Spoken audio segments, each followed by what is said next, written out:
살펴보았습니다. 오늘은 이 죄인의 구원에 관한 문제에 관해서, 죄의 본질에 관해서 이렇게 우리가 함께 살펴보고자 합니다. 먼저 하나님 말씀은 시편 51편 5절입니다. 시편 51편 5절 말씀 가운데 보시면, 자, 일단 질문은 그렇습니다. 우리가 언제부터 죄인이 됐나요? 라고 하는 것이죠. 언제부터 죄인이냐? 라고 하는 것입니다. 자, 시편 51편 5절 말씀 가운데 이와 같이 기록합니다. 같이 읽겠습니다. 구약 839페이지입니다. 줌으로 보시는 분들은. 자, 시작. 내가 죄악 중에 출생하였으며 모친이 죄 중에 나를 잉태하였나이다 라고 말씀하고 있습니다. 죄악 중에 태어났다. 그러니까 태어나 보니 죄인이다 이 말이죠. 왜 그렇습니까? 어머니가 나를 낳을 때 이미 죄를 짓는 그 유전자를 가지고 있는 상태에서 나를 낳은 것입니다. 그러니까 그 죄의 유전자가 나에게 똑같이 유전이 됐죠. 물론 죄의 유전은 이 남자를 통해서 유전이 되긴 합니다. 그러니까 남자의 그 정자, 그 유전자가 이 3대, 4대까지 계속해서 이르러 가게 돼 있긴 합니다. 그렇죠? 그러나 이 유전에 꼭 남자만은 아니죠. 이 태어난 아이들이 아빠만 닮는 게 아니죠. 누구 닮습니까? 엄마도 닮죠. 어머니 닮죠. 그러니까 둘 다 유전이 되는 것입니다. 죄 중에, 다시 말하면 사람은 태어나면서부터 죄된 그 본성, 우리 마음 자체가 이 죄를 지을 수밖에 없는 상태를 갖고 태어난다고 하는 거죠.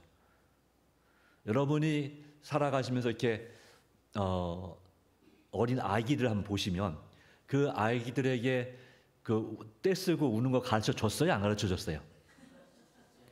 그런데 어떻게 떼를 쓰는지 알죠? 떼를 쓰면 울면 그러니까 뭔가 자기 그 불편한 걸 해결하고 싶을 때, 배고플 때 울면은 해결된다는 걸 어떻게 알죠? 본능적으로 압니다.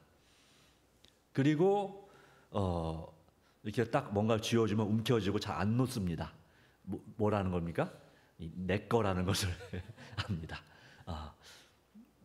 누가 가르쳐주지 않아도 때를 쓰고 고집 부리는 것을 자연스럽게 배웁니다. 이렇게 하면 되는구나. 이건 뭡니까? 선입니까? 악입니까?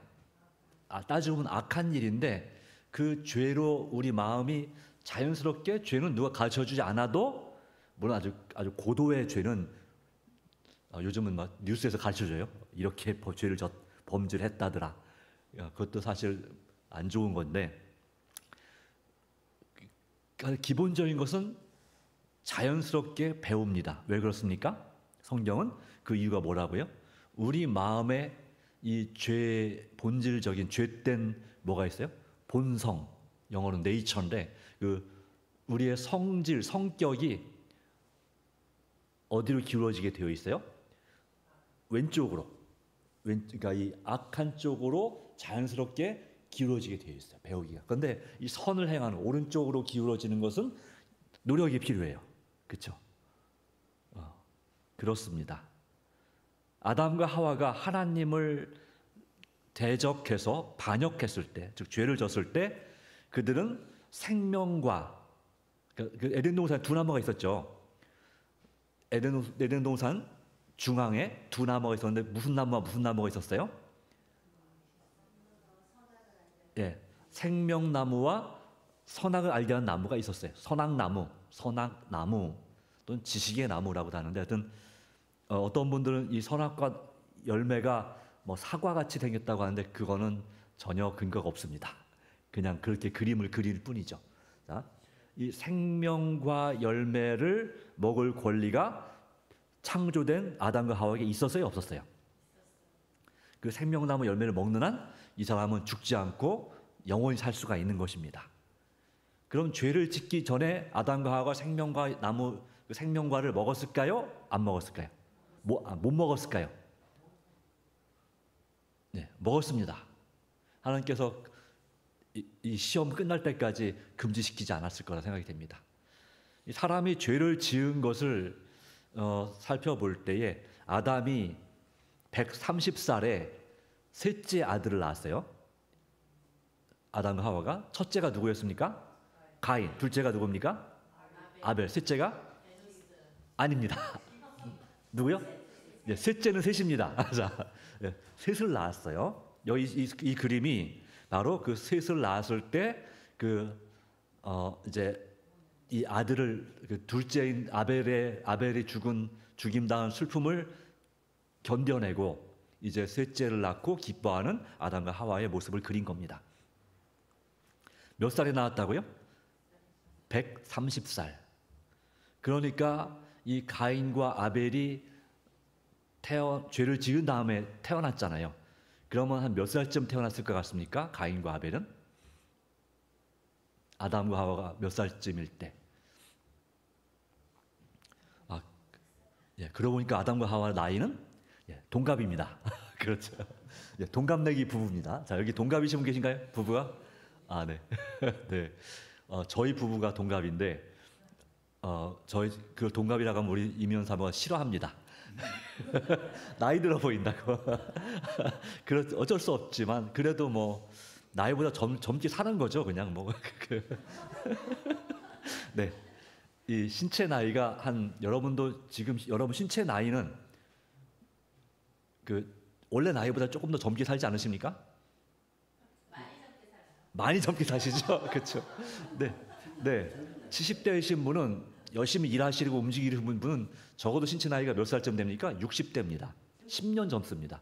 운동 아무것도 안 하시는 분은 제 나이 그대로 누리고 사시는 겁니다.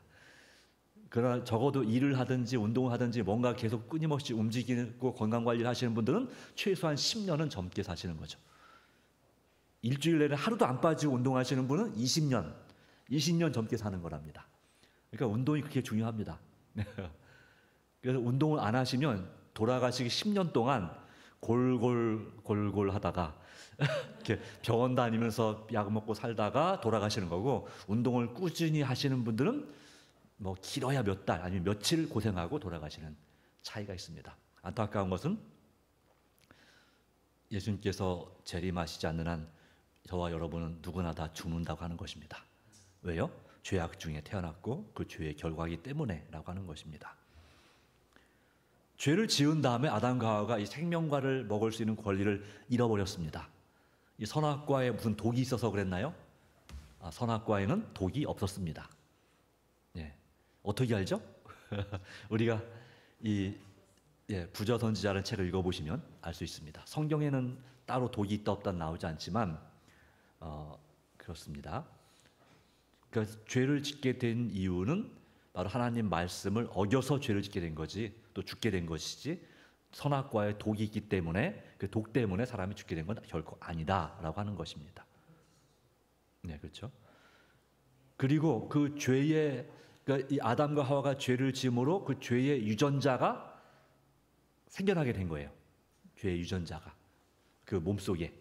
그리고 이 남자의 후손으로 태어나는 한, 그러니까 부부 관계를 통해서 이 아이가 자식이 태어나는 한 모든 사람들은 다 이 죄의 유전자, 그 99.9% 괜찮지만 1%가 문제가 생겨서 조금씩 늙어가고 병들게 되는 그러한 0.1% 같은 그것 때문에 결국은 죽음에 이르게 되는, 모든 사람이, 이 땅에 태어난 모든 사람이 다 죽게 됩니까?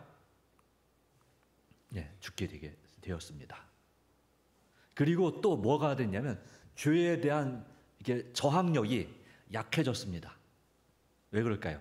우리 본성이 타락하게 돼서 이 죄에 대해서 싸우는 능력이 약해졌습니다. 죄로 쉽게 죄를 짓게 되고, 또 그리고 그 질병, 사망을 이제 자손들에게 물려주게 됐습니다. 물론 처음에는 병이 잘 안 걸렸습니다. 수명이 막 900살 이상 살게 된 것은 그만큼 이 하나님께서 처음에 창조할 때 주신 이 사람의 생명력이 그만큼 무척이나 강했다고 하는 것입니다. 그리고 지금도 관리만 잘하면 하나님께서는 120살 정도는 살 수 있게 만들어 놓으셨는데 그마저도 우리가 제대로 못 살고 죽는 거죠. 우리는 한 장례식 나면 한 몇 살쯤 돼서 돌아가셨다 그러면 아이고 오래 사셨네라고 합니까? 90 넘으면. 아 그래요? 90 넘으면. 네. 이제 80대에 돌아가시면 안 되겠네요. 그럼. 네, 네, 90은 넘게 사셔야 아유 오래 사셨고 잘 사셨네라고 할 수 있겠어요.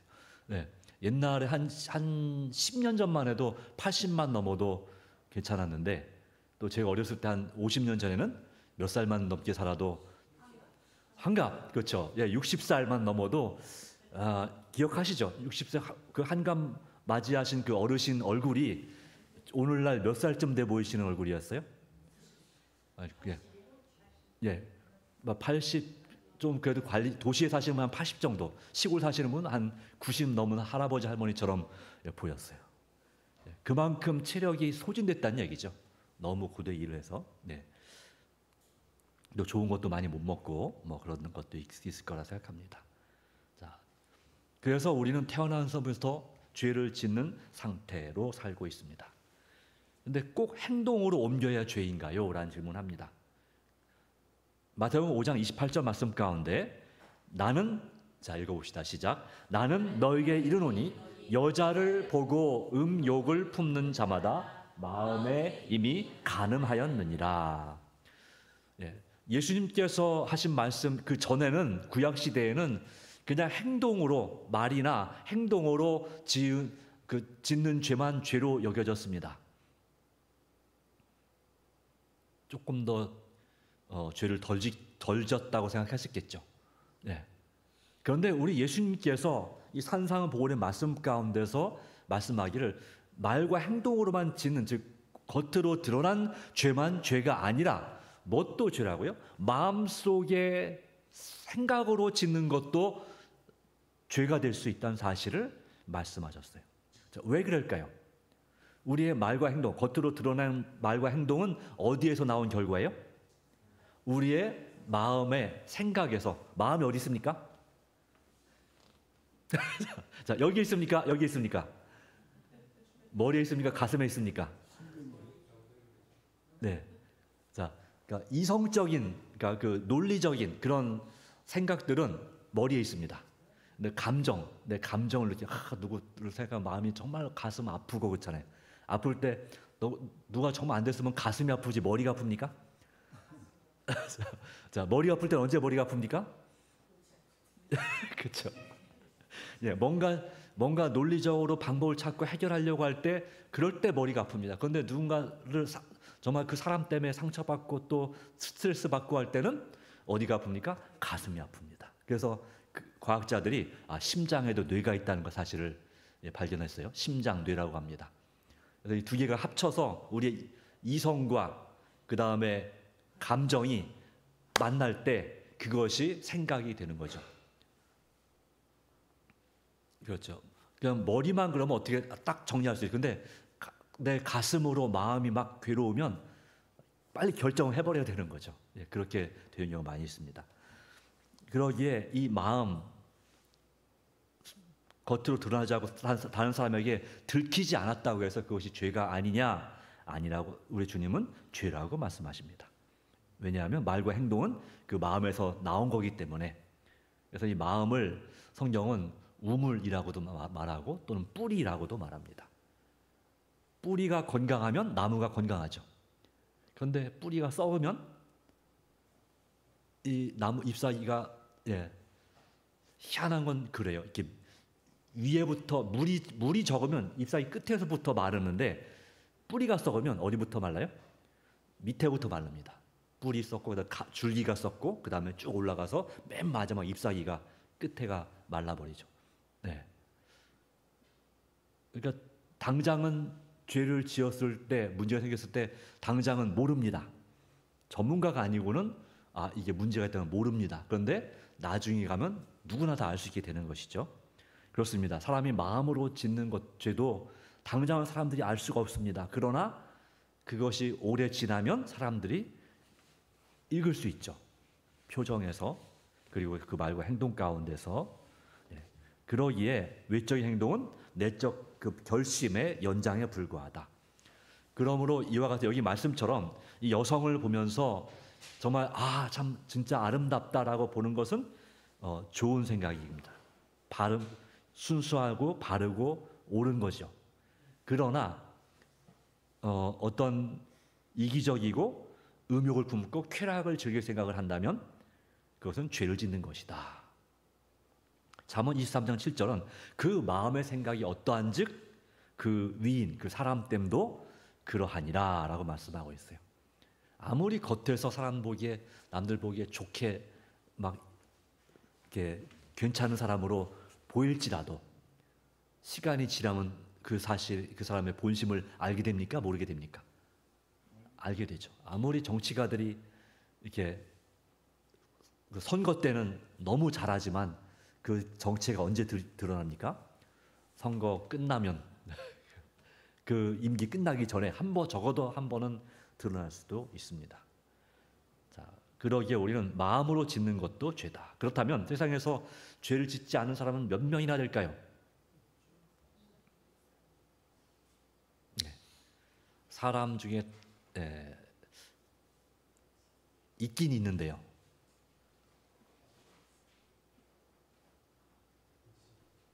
예수 그리스도. 예수님 빼고 그 어떤 사람도 죄를 짓지 않은 사람은 없습니다. 그러나 용서받은 사람은 있나요, 없나요? 있죠. 여러분도 있고요. 자, 시편 그리고 로마서의 말씀 가운데 보면 로마서 3장 10절, 23절 기록된 바 의인은 없나니 하나도 없으며 모든 사람이 죄를 범하였음에 하나님의 영광에 이르지 못하더니 이 말씀은 시편에서 온 거죠. 각기 물론 함께 더러운 자가 되고 선을 행하는 자가 없으니 하나도 없도다. 또한 선악 에덴 동산에 몰래 들어가서 천사들의 그 경계를 뚫고서 몰래 들어가서 생명나무 열매를 따먹은 사람도 단 한 명도 없다. 아담 이후에 라고 하는 거죠. 그러기에 세상에서 죄를 짓지 않은 사람은 단 한 사람도 없습니다. 아담의 죄는 사람 속에 있는 하나님의 형상을 망가뜨렸습니다. 모습을, 품성을. 그리고 인간의 타락 아래 아담의 모든 후손은 하나님의 형상과 영광에 계속 거기에 도달하지 못합니다. 뭔가 부족한 것이죠. 그리고 하나님의 율법에 하나님의 계명을 지키는 일에 그 요구를 이루지 못합니다. 그렇게 죄를 이기는 죄를 아예 짓지 않고 죄와 싸워 이기는 일에 사람이 능력이 형편없음을 분명히 보여주고 있습니다. 그러기에 선을 행하는 사람이 없나니 뭐라고요? 하나도 없다. 한 사람도 선을 행하는 사람이 없다. 누가 보기에? 하나님께서 보시기에. 여러분 오늘은 어떠셨나요? 오늘은 선을 행하셨나요? 아니면 악을 행하셨나요? 선도 아니고 악도 아니고 아무것도 안 하셨나요? 네. 아마도 대부분은 오늘 하루 살아가면서 나쁜 악보다는 선한 일을 더 많이 하지 않았을까? 선한 생각을 많이 하지 않았을까라고 믿겠습니다. 네. 그렇게 생각합니다. 네, 그렇게 되면 좋겠는데 그러나 우리가 종종 이런 더러운 생각을 또 악한 생각을 또 누구에 대한 미움이나 실망이나 무시나 이런 것을 종종 우리가 하게 됩니다. 우리 마음으로. 우리 마음에 그런 모습이 있기 때문에 그렇습니다.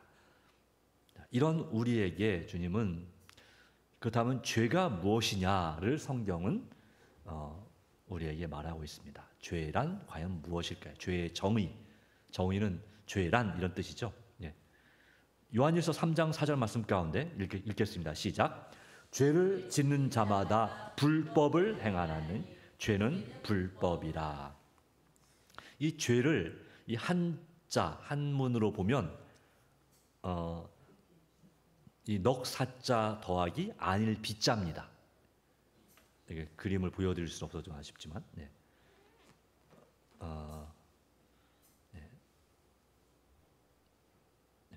네. 지금은 일단 나중에.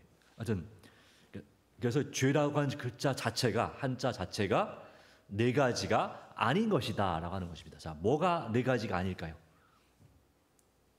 네, 불로 시작합니다. 불. 네. 불법이 죄고요. 또 뭐가 죄요? 불의가 죄입니다. 예. 불의는 요한일서 5장 17절 모든 불의가 죄로 돼. 불의가 뭡니까? 불법은 법을 어긴 거고 불의는 의롭지 못하다 이 말이죠. 의로울 의자. 선하지 못하다 이거죠. 의롭지 못하다. 예수님을 믿음으로 의롭게 되는 거죠. 또 뭐가 있어요? 불신. 예, 맞습니다. 불신. 예.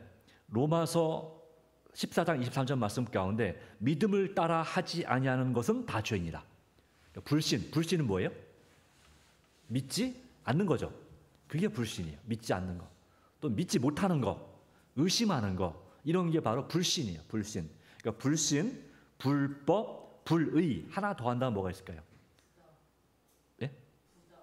부덕. 부덕함도 물론 맞기 맞습니다. 자, 성경 말씀으로 본다면 뭘까요? 예, 불로 시작하는 불순종. 아, 네, 맞습니다. 불순종도 맞습니다. 예, 그것까지 하면 5가지가 됩니다. 불순종까지 하면 불선. 예, 맞습니다. 불순종은 순종하지 않는 것이, 불선은 여기 야고보서 4장 17절 사람이 선을 행할 줄 알고도 행하지 아니하면 죄니라. 그러니까 불선. 그러니까 선한 일을 내가 분명히 할 수 있는데, 내가 누군가에게 봉사할 수 있고 친절한 말 한마디 해줄 수 있고 도와줄 수 있는데 안 하는 거예요. 왜 안 합니까?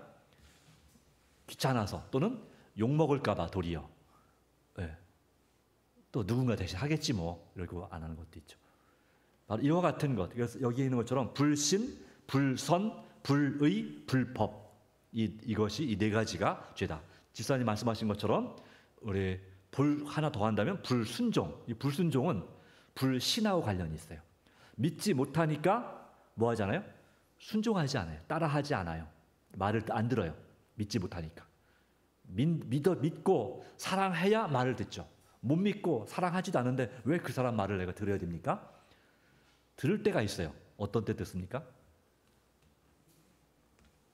사랑하지도 않고 믿지도 않아요. 그런데 그 말을 들을 때가 있어요. 언제 듣습니까? 예, 나한테 뭔가 이익이 될 때, 또는 너 내 말 안 들으면, 예. 그렇죠. 그러면 할 수 없이 살고 싶어서 안 맞으려고 예, 무서워서 드는 경우도 있습니다. 하나님도 그러실까요, 우리에게? 예. 주먹 주시면서 너 두고 보자 이렇게. 두고 보자 말이 되게 무섭더라고요. 그것도 한 가족 중에 한 분이 너 두고 보자, 이따가 두고 보자 하면 그거 진짜 무섭습니다. 제가 어렸을 때 기억이 그렇습니다. 제가 토끼를 키웠었는데 토끼 풀을 뜯어다가 줘야 되는데 귀찮아 갖고 밭에 있는 콩잎파리를 뜯어다가 토끼를 줬더니 그러면 안 되잖아요. 원래 그 콩잎파리가 있어야 콩이 잘 여무는데 이파리 뜯어다 주니까 아버지가 화가 나셔갖고 두고 보자. 그래서 논에 가시면서 너 이따가 두고 보자. 그게 얼마나 무섭든지 마치 심판받는 것 같았어요. 그래서 숨었죠, 뭐 방법은. 피해서 숨었어요. 어디에 숨었을까요?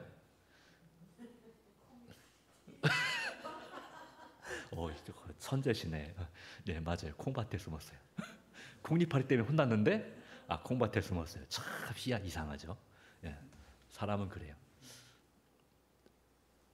네, 그 죄를 지었으면 그 죄랑 철저하게 멀어져야 되는데 피한다고 꼭 피하는 게 거기로도 가 숨어요. 그러니 들키지 쉽게. 네, 그렇죠. 네, 하여튼 그렇습니다. 이 죄를 짓는 자마다 불법을 행하나니 그러기에 우리가 정말 하나님께서는 억지로 하나님 무서워서 벌 받을까 봐 하나님 믿고 선을 행하고 의를 행하고 그리고 법을 지키기를 원치 않으신다 이겁니다. 그런데 여러분, 이 세상에 많은 기독교가 변질됐습니다. 바로 영원 지옥, 예수 천당, 불신 지옥이라는, 예수 안 믿으면 지옥 간다는 그 가르침 때문에 많은 기독교인들이 하나님, 예수님은 정말 사랑스럽고 사랑하고 너무 좋은데 하나님 아버지 그러면 어떻습니까? 무섭고 두려운 것이에요. 그래서 지옥 가고 싶지 않아서 하나님을 믿는 척하는 경우가 참 많이 있죠. 교회 와서 예배드리고 주일날 교회 안 가면 하나님께 벌 받지 않을까? 또 그러다 보니까 어떤 사고나 질병을, 큰 병에 걸리면 어떤 생각이 듭니까? 내가 도대체 하나님께 무슨 죄를 지어서 하나님이 나한테 이런 벌을 주셨는가 하는 생각을 하게 됩니다.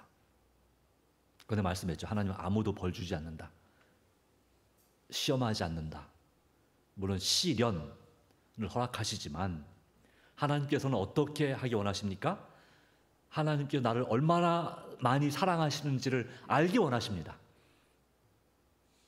그러니까 우리가 하나님께서 우리를 얼마나 사랑하시는지를 깨닫기를 원하십니다. 그래서 우리 인생 가운데 보여주셨고 증명하셨습니다. 또 성경 가운데 십자가를 통해서 하나님의 그 크신 사랑을 보여주셨습니다. 그러면서 우리의 현실, 내가 지금 어떤 상태에 있는지를 보게 하십니다. 그 큰 하나님의 사랑과 그거에 비해서 나는 뭔 짓 하고 있습니까? 하나님 보시기에 이쁜 짓을 못하고 있습니다. 그럼에도 불구하고 그런 나를 사랑하시고 용서하시고 구원으로 이끄시기 원하는 그런 하나님의 그 사랑에 감동받아서 그분을 믿고 그 믿음으로 우리가 마음에서 우러나서 순종하는 것이 진짜 순종이죠. 그런 삶을 살기를 바라시는 것입니다. 그런데 죄는 그것을 자꾸 흩어버리는 거예요. 방해하는 것, 못하게 하는 것입니다. 이런 것이 죄입니다. 그 죄의 결과는 무엇입니까? 끝까지 회개하지 않고 또는 죄를 밥 먹듯이 지으면서 마음의 양심의 가책이 점점점 무뎌지면 결과적으로 성령을 거역하게 되면 그 결과는 뭐라고요? 사망이에요. 사망. 예수님께서 십자가에 죽으심으로 그 사망을 대신 당하신 거잖아요. 영원한 멸망의 사망을 대신 당하셨습니다. 그러나 우리가 죄 가운데 살아갈 때 우리는 끊임없이 그렇게 이런 사망에 이를 수밖에 없습니다. 여러분 혹시 멀티탭 아시죠? 멀티탭이 뭡니까? 이 전기 코드를 보통 한 개가 아니라 몇 개씩 꽂을 수 있는 거 있잖아요. 그죠? 다 갖고 계시죠, 집에? 한 전기 코드를 한꺼번에 3개, 4개, 5개까지 6개 꽂을 수 있는 그걸 뭐라고 하냐면 멀티탭이라고 그래요. 멀티탭. 그러면 여러 가지 전기 제품을 동시에 사용할 수가 있어요. 그죠? 코드가. 그런데 그 멀티탭의 맨 위에 코드를 싹 빼버리면 어떻게 돼요? 다 꺼지는 거죠. 그죠? 하나님은 이렇게 이 글을 쓰시면 이렇게 했습니다. 하나님은 아담을 멀티탭과 같은 존재로 만드셨습니다. 맨 위에. 그래서 모든 사람은 아담이라는 멀티탭에 연결된 각각의 전기 제품과 같다고 하는 거죠. 하나님을 닮은 모습으로 태어났습니다. 아담이 하나님께 순종했다면 하나님과 계속 연결되어서 모두가 다 살 수 있었지만 아담이 불순종함으로 하나님과 분리되어 버렸고 이 아담의 이 멀티탭이 뽑히면서 끊기면서 그 밑에 있는 전자제품들 다 어떻게 해요? 어떤 건 갑자기 순간적으로 확 멈추는 게 있고 어떤 건 서서히 멈추는 게 있죠. 그것처럼 마치 코드 빠진 선풍기처럼 우리가 서서히 멈추는 그런 그런 상태가 되는 것이죠. 그것은 내가 지은 죄 때문이라기만도 아니고 우리 최초의 조상이 지은 죄 때문에 그런 영향을 받는다라고 하는 것입니다. 그렇기 때문에 이 구원을 주시는 예수님을 우리가 알지 못하고 믿지 못하면 하나님과 분리되어 태어난 사람으로서 본성대로 살다가 그냥 자기 성질대로 살다가 영원한 죽음을 맞이하는, 영원히 사라지게 되는 것입니다. 그렇죠? 그러면 죄의 결과로 죄인은 죽을 수밖에 없나요? 살 길은 없나요? 이거예요. 살 길은 없나요? 있어요, 없어요? 있습니다. 에베소서 2장 1절 말씀 같이 읽겠습니다. 시작. 너희의 허물과 죄로 죽었던 너희를 살리셨도다. 누가 살리신 거예요? 아닙니다. 죄송하지만 물론 아주 틀린 건 아닙니다. 하나님 아버지께서 살리신 것입니다. 예수님이 죽으심으로, 예수님을 아들을 죽게 하심으로 하나님이 살리신 것입니다. 물론 예수님도 하나님이시긴 하지요. 그러나 예수님은 그 제물이 되셨고, 예수님께서 바로 하나님 아버지께서 예수님도 둘째 사망을 당하신 예수님도 다시 부활시키셨습니다. 예수 그리스도의 보혈의 공로로 인해서 죽으심을 통해서 그걸 믿을 때 우리도 하나님 아버지께서 다시 살리십니다. 허물과 죄로 죽었던, 다 비슷한 거죠. 허물도 죄고, 그 죄의 큰 차이가 없지만 둘 다 죄입니다. 우리를 살리셨다. 우리에게 이제는 이 끊긴 상태를 회복시켜 주시고, 그리고 불행과 이 죄의 사슬을 끊어 주시고, 우리 마음에 참된 행복과 구원을 누릴 수 있는 기회를 우리에게 주셨다고 하는 것입니다. 바로 예수님께서 그 생명을 들이심으로 그분의 생명을 우리에게 나누어 주신 것입니다. 그리고 성령님은 그 우리의 영혼 속에 그 영적인 생명을 불어넣어 주시는 분이죠. 예수님을 믿음으로써 바로 그 그리스도의 생명을 우리에게 나눠주시는 것입니다. 그런 성령의 침례를 우리가 받을 필요가 있습니다. 그런 마음으로 우리가 더 간절히 기도하고 주님을 의지할 필요가 있습니다. 왜 우리를 죄인이라고 하나요?